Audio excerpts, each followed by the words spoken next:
Afternoon student, हम class 7 का chapter पढ़ रहे थे। संघर्ष के कारण में तुनक मिजाज हो गया, जिसमें विनीता पांडे जी धनराज पिल्ले का इंटरव्यू ले रही हैं, साक्षात्कार कर रही हैं।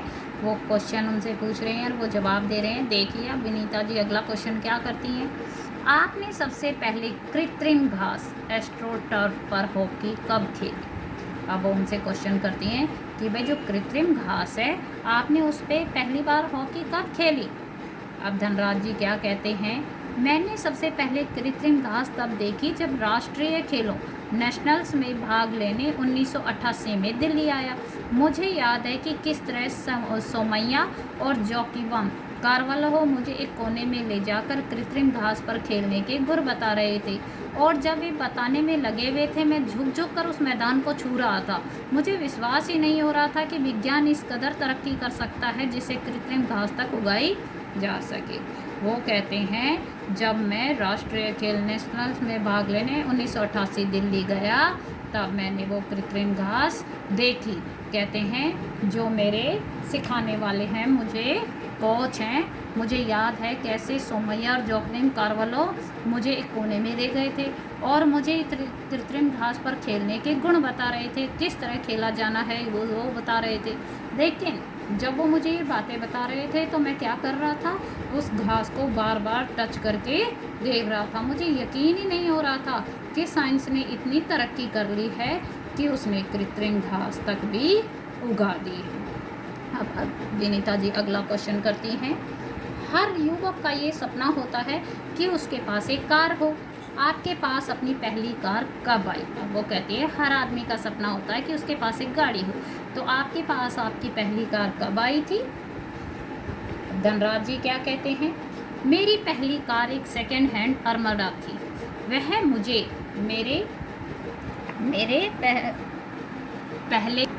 मेरी पहली कार एक सेकेंड हैंड अर्मडा थी जो मुझे पहले के एम्प्लॉयर ने दी थी, जब तक मैं काफ़ी नामी खिलाड़ी बन चुका था। मगर यह कोई ज़रूरी नहीं कि शोहरत पैसा साथ लेकर आए।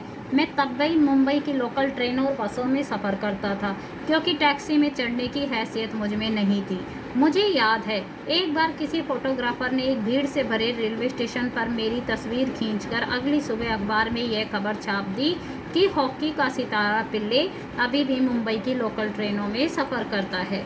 उस दिन मैंने महसूस किया कि मैं एक मशहूर चेहरा बन चुका हूँ और मुझे लोकल ट्रेनों में सफ़र करने से बचना चाहिए। लेकिन मैं कर ही क्या सकता था, मैं जो भी थोड़ा बहुत कमाता उससे अपना परिवार चलाना पड़ता था। धीरे धीरे पैसे जमा करके बहन की शादी की और अपनी माँ के लिए हर महीने पौने पैसे भेजना शुरू किया। आज मेरे पास एक फोर्ड आइकन है जिसे मैंने सन 2000 में ख़रीदा था, मगर वह किसी कॉर्पोरेट हाउस का दिया हुआ तोहफा नहीं, बल्कि मेरी मेहनत की गाड़ी कमाई से खरीदी हुई कार है। अब पिल्ले जी क्या बताते हैं कि उनके पास जो पहली गाड़ी थी वो कैसे आई। वो क्या कहते हैं कि जो मैंने पहली कार ली वो सेकेंड हैंड अर्मरा थी। वो किसने दी? उनके पहले एम्प्लॉयर ने दी थी, और जब तक ये नामी खिलाड़ी भी बन चुके थे। लेकिन ज़रूरी नहीं है कि शोहरत आ जाए तो वो अपने साथ पैसा भी लेकर आए। शोहरत यानी प्रसिद्धि आ जाए तो वो भी अपने साथ पैसा लाए। कहते हैं फिर तब भी मैं क्या करता था, मुंबई की लोकल ट्रेन और बसों में ही यात्रा करता था, क्योंकि टैक्सी में चढ़ने की तो मेरी हैसियत यानी सामर्थ्य मुझ में था नहीं। कहता है मुझे याद है एक दिन एक फोटोग्राफर ने क्या किया, रेलवे स्टेशन पर मेरी एक फ़ोटो खींच ली और उसने वो अगले दिन कहाँ पर छाप दी? लोकल अखबार में छाप दी कि हॉकी का सितारा जो पिल्ले है अभी भी मुंबई की लोकल ट्रेनों में ही सफ़र करता है। वो दिन मुझे महसूस हुआ कि अब तो मैं एक फेमस चेहरा बन चुका हूँ, मुझे लोकल ट्रेनों में सफ़र करने से बचना चाहिए। लेकिन मैं कर ही क्या सकता हूँ, मैं कर ही क्या सकता था। अब मैं जो थोड़ा बहुत कमाता था वो क्या करता था, उससे अपने परिवार का पालन पोषण करता था। धीरे धीरे पैसे जमा करके मैंने बहन की शादी भी की और अपनी माँ के लिए हर महीने पुणे भी पैसे भेजने थे मुझे। आज मेरे पास एक फोर्ड आइकन है जिसे मैंने कब ख़रीदा? सन 2000 में ख़रीदा, मगर वो मुझे किसी ने तोहफा नहीं दी, कॉर्पोरेट हाउस वगैरह ने, बल्कि मैंने अपनी मेहनत की गाड़ी कमाई से वो कार खरीदी।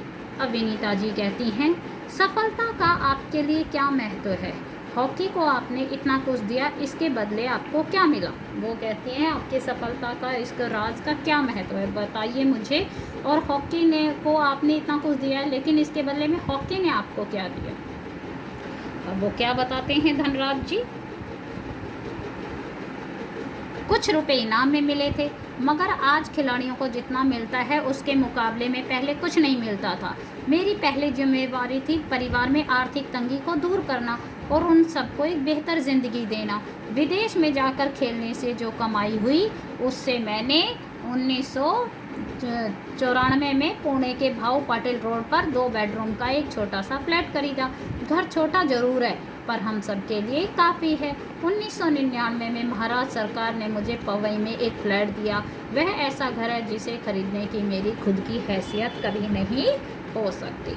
वो क्या कहते हैं, हॉकी खेलते समय मुझे कुछ रुपए इनाम में ज़रूर मिले थे, लेकिन जितने नहीं जितने आज खिलाड़ियों को मिलते हैं। उस समय में तो इस समय के मुकाबले कुछ भी नहीं मिलता था, और मैं उस कमाए हुए पैसों से मेरी पहली जिम्मेवारी क्या होती थी कि मेरे परिवार की आर्थिक तंगी को दूर करूं और सबको एक बेहतर ज़िंदगी दूं। विदेश में जाकर खेलने से जो मुझे पैसे मिले उससे मैंने क्या किया, 1994 में पुणे में एक भाऊ पाटिल रोड पर 2 बेडरूम का एक छोटा सा फ्लैट खरीद लिया।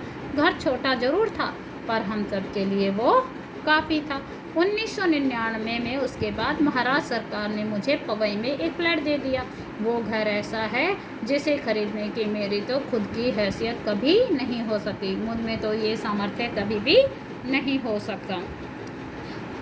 अब विनीता जी उनसे लास्ट क्वेश्चन करती हैं, सेलिब्रिटीज़ के साथ एक ही मंच पर आप बैठना कैसा लगता है? अब वो उनसे कहती हैं, अब मुझे बताइए, अब आपको जो सेलिब्रिटीज़ हैं, मशहूर लोग हैं, उनके साथ एक ही स्टेज पर बैठना कैसा एहसास आपको होता है?